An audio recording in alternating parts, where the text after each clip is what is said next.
আজকে আমার এক স্টুডেন্ট আমাকে জিজ্ঞেস করতেছে, স্যার আর্টস নিয়ে পড়বো নাকি সায়েন্স?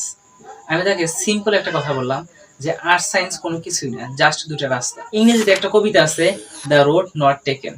ওই কবিতার লেখক আমেরিকান রাইটার রবার্ট ফ্রস্ট। তিনি ওই কবিতার মধ্যে বলেছেন যে একটা লোক একটা রাস্তা দিয়ে হেঁটে হেঁটে আসতেছে, তারপরে ওইখানে দুইটা রাস্তা তৈরি হয়। এখন ওই দুইটা রাস্তার মধ্যে এই যে একটা দুইটা রাস্তার যে মেইন পয়েন্ট আছে, ওই মেইন পয়েন্টে এসে দাঁড়িয়ে চিন্তা করতেছে যে আজকে আমি এই রাস্তা দিয়ে ঢুকি, তারপরে আমি অন্য দিনে এসে এই রাস্তা থেকে ফেরত এসে আবার অন্য একটা রাস্তা দেখবো। অর্থাৎ সে তো ওই দুটো রাস্তার কোনো রাস্তা দিয়ে যায় নাই। যার ফলে এর এখানে এসে চিন্তা করছে আজকে আমি এই রাস্তা দিয়ে যাই, তারপর এই রাস্তাটা দেখি, তারপরে অন্য একদিন এসে এই রাস্তা দিয়ে যাবো, ওই রাস্তাটা আমি দেখবো।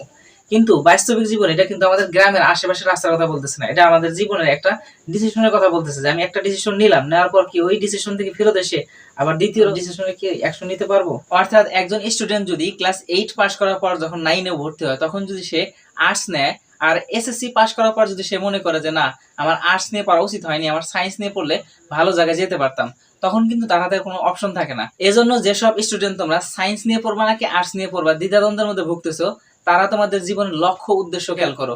আমার জীবনের লক্ষ্য উদ্দেশ্য কি, আমি বড় হয়ে কি হতে চাই, আর আমি যে জিনিসটা হতে চাই, আমার লক্ষ্য উদ্দেশ্য যেটি, সেই জিনিসকে টার্গেট করো যে হ্যাঁ, আমার এই জায়গায় পৌঁছানোর জন্য আমার সায়েন্সের প্রয়োজন হবে নাকি আর্টসের প্রয়োজন হবে।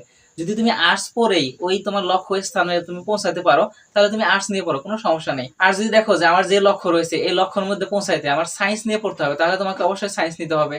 কিন্তু এখন কথা হলো যে অনেক স্টুডেন্ট আছে যারা 8-9 গিয়ে বুঝতেই পারে না যে আমার জীবনের লক্ষ্য কি। তাদের জন্য আমার একান্ত পার্সোনাল একটা অভিমত তোমাদের সাথে শেয়ার করি। দেখো, আমি যদি এসএসসি তে আর্টস নিয়ে পড়ে ইন্টারে গিয়ে যদি মনে হয় যে না, আমার আর্টসে না পড়ে সায়েন্সে যাওয়া উচিত ছিল, তখন কিন্তু আমি বিভাগ পরিবর্তন করতে পারবো না।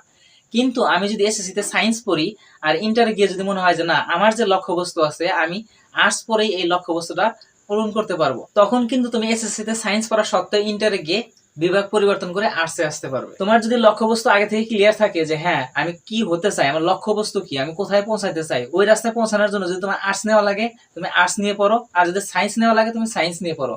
কিন্তু তোমার যদি লক্ষ্যবস্তু এখনো ঠিক না করে থাকো যে আমি সায়েন্স নিব নাকি আর্টস নিব, আমি বুঝতে পারতেছি না, আমি পরবর্তীতে ডিসিশন নিব, তাহলে আমি আমার অভিজ্ঞতা থেকে তোমাকে বলতে পারি তুমি যদি সায়েন্স নিয়ে পড়ো তাহলে তোমার ভবিষ্যতে অপরচুনিটি অনেক বেশি থাকবে। কারণ কিন্তু আগেরটাই, সায়েন্স নিলে পরবর্তীতে বিভাগ পরিবর্তনের সুযোগ থাকে, আর আর্টস নিলে বিভাগ পরিবর্তনের কোনো সুযোগ থাকে না।